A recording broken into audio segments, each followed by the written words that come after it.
رزق کے بند دروازے کھل جائیں گے، وسیع رزق ملے گا، غربت کا خاتمہ ہو جائے گا اور ہر دلی مراد بھی پوری ہو جائے گی اس عمل کی برکت سے۔ اس عمل کو ایک بار کر کے دیکھیں، غربت سے نجات پا جائیں گے اور ہر دلی مراد پوری ہو جائے گی۔ اعوذ باللہ من الشیطان الرجیم، بسم اللہ الرحمن الرحیم۔ لا تعداد درود و سلام آپ صلی اللہ علیہ وسلم پر اور آپ صلی اللہ علیہ وسلم کی آل پر۔ آج کا عمل، آج کا وظیفہ حاجات کو پورا کرنے کے لیے، دلی مرادوں کو حاصل کرنے کے لیے اور رزق کو وسیع کرنے کے لیے۔ اگر آپ رزق کی تنگی کا شکار ہیں، مالی حالات بہتر نہیں ہیں، غربت چل رہی ہے، غربت سے نجات چاہتے ہیں، تنگ دستی سے نجات چاہتے ہیں، تو یہ عمل، یہ وظیفہ آپ کے لیے ہے۔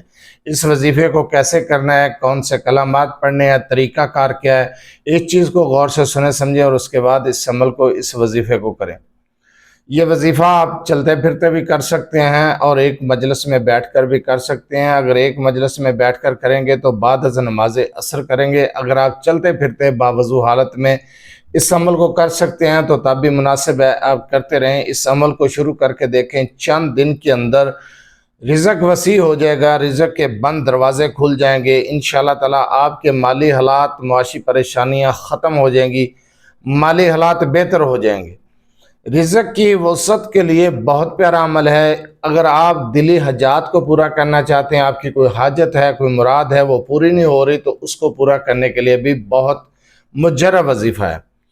اگر آپ عصر کے بعد کرتے ہیں تو اول آخر آپ 7 مرتبہ درود ابراہیمی پڑھیں گے۔ اس کے بعد آپ کو جو کلمات بتانے جا رہا ہوں، ان کلمات کو 100 مرتبہ پڑھیں گے۔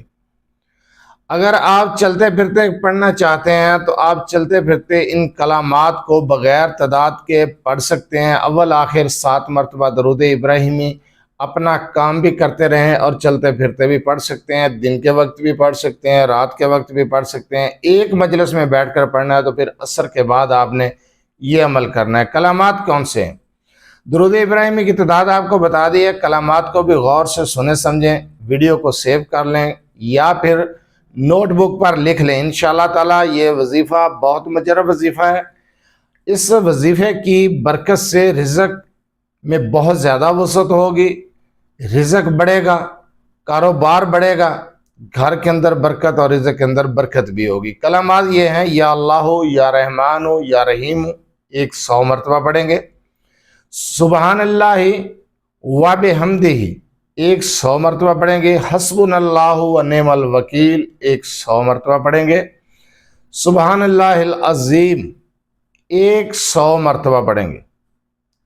یہی کلمات ہیں، ان کو پڑھیں اور ساتھ میں آپ عشاء کی نماز کے بعد 41 مرتبہ سورہ کوثر، 41 مرتبہ سورہ اخلاص کو پڑھنا بھی شروع کر دیں، اول آخر 3 مرتبہ درود ابراہیمی کے ساتھ۔ چاند دن کے عمل سے رزق بڑھے گا، رزق وسیع ملے گا، رزق میں وسعت ہوگی، پریشانیوں کا خاتمہ ہو جائے گا، مالی حالات بہتر ہو جائیں گے، معاشی پریشانیاں ختم ہو جائیں گی، تنگ دستی سے نجات مل جائے گی۔ مجرب وظیفہ ہے، آزما کر دیکھیں۔ اگر آپ کے کوئی دلی حاجت، کوئی دلی خواہش ہے تو اپنی خواہش کا، اپنی حاجت کا، اس جائز حاجت کا تصور رکھ کے، مقصد رکھ کے آپ اس عمل کو کریں۔ چاند دن کے عمل سے آپ کی وہ حاجت بھی انشاءاللہ تعالیٰ پوری ہو جائے گی۔ بارہ آزمایا ہوا وظیفہ ہے، اس کو کر کے دیکھیں۔ اگر آپ اپنے مسائل کے بارے میں مجھ سے رابطہ کرنا چاہتے ہیں، رابطہ کرنے کا ٹائم ہر ویڈیو میں بتایا جاتا ہے کہ رات 8 سے 10 بجے تک آپ اپنا مسئلہ میرے واٹس ایپ نمبر 0300735199 پر تفصیل سے وائس یا میسج کر سکتے ہیں۔ بار بار کال میسج کرنے سے گریز کیا کریں۔ کمنٹ سیکشن میں بھی اپنا مسئلہ بیان کر سکتے ہیں۔ جو عمل، جو وظیفہ میں نے ابھی آپ کو بتایا ہے، رزق کی وسعت کے لیے، مالی حالات کو بہتر کرنے کے لیے، معاشی پریشانیوں سے نکلنے کے لیے یا پھر کوئی دلی حاجت، دلی مراد پورا کرنے کے لیے، یہ عمل، اس عمل کی اجازت لینے کی ضرورت نہیں، اجازت عام ہے۔ جس طریقے سے بتایا ہے، جو تعداد، جو کلمات بتائیں، اسی طریقے سے اس کو پڑھنا شروع کر دیں۔ ہر حاجت مراد بھی پوری ہوگی اور رزق بھی وسیع ملے گا انشاءاللہ تعالیٰ۔ اس عمل کو کریں، اللہ پر توکل، اللہ پر یقین، اللہ پر بھروسہ رکھ کے یہ عمل کریں۔